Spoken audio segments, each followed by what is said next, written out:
Boy, are we going through a rough time with our crabs right now or what? Okay, so this announcement of the removal of craw from breeding costs, what does it mean? Let's take a look at some numbers. We know that the craw and tusk tokens have been on a downward spiral for weeks now, along with the entire market from crypto to stocks. Keeping this in mind, I'm going to pick out a point in time from a couple of days before the announcement was made, not because I want to show you guys any sort of technical analysis or where I think these tokens are going in the near term, but because I'm going to illustrate the relationship between these two tokens, their relative value to each other, and what this means for the overall price of breeding. It wouldn't make sense to pick a point in time from after this announcement was made, as the speculation has already set in at this point. So on May 23rd at around 2 p.m., CRA was at about 11.6 cents and TUS was at about zero point 0.3 cents. The takeaway here is that people felt at this point in time that one CRA was worth 38.67 TUS. That was the exchange rate. If you were short on CRA, you would simply go and buy it off of Trader Joe in exchange for that much TUS. Let's freeze time here and work with these numbers for the next bit. All right, so let's assume we're talking about a scenario where, like me personally, you breed two crabs for each pair of virgin crabs.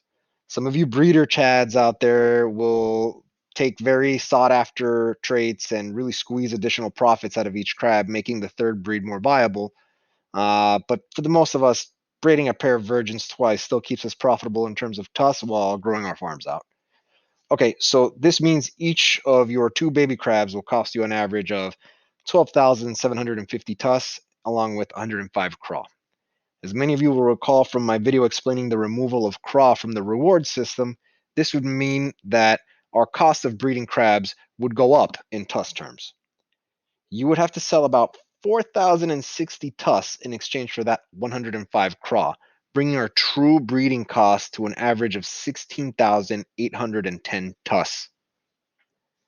Although I really strive to keep speculation to a minimum on this channel, I don't feel that anyone expects the current price tag of TUS to stay the same for breeding. It's gonna go up. How much?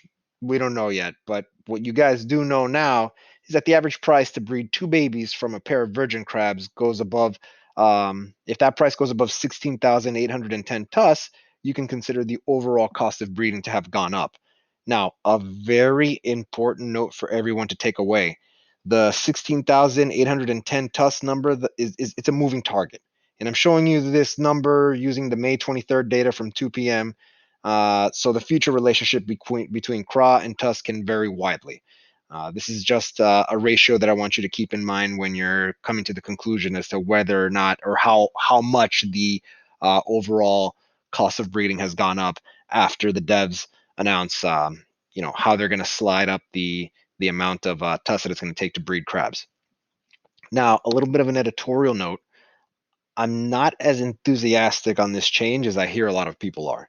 I explained in my video about the removal of craw rewards that creating a loop of breeders buying craw from the dev team, who in turn obtain it back from breeders for free in exchange for the breeding fee. It's a good thing. This allowed for a constant source of revenue for the development team to continue to develop Crabata through the bear market. So long as they kept people interested in breeding and growing the game, the team could eat while we bought craw from them on the open market. That said, just because craw lost some utility now doesn't mean additional utility won't be created later. Also, we can still stake craw for cram in order to expand our teams today. I won't speculate on the long-term viability of cram, but I will note that I've heard plenty of suggestions from the community to move away from it and use just tusk for that instead.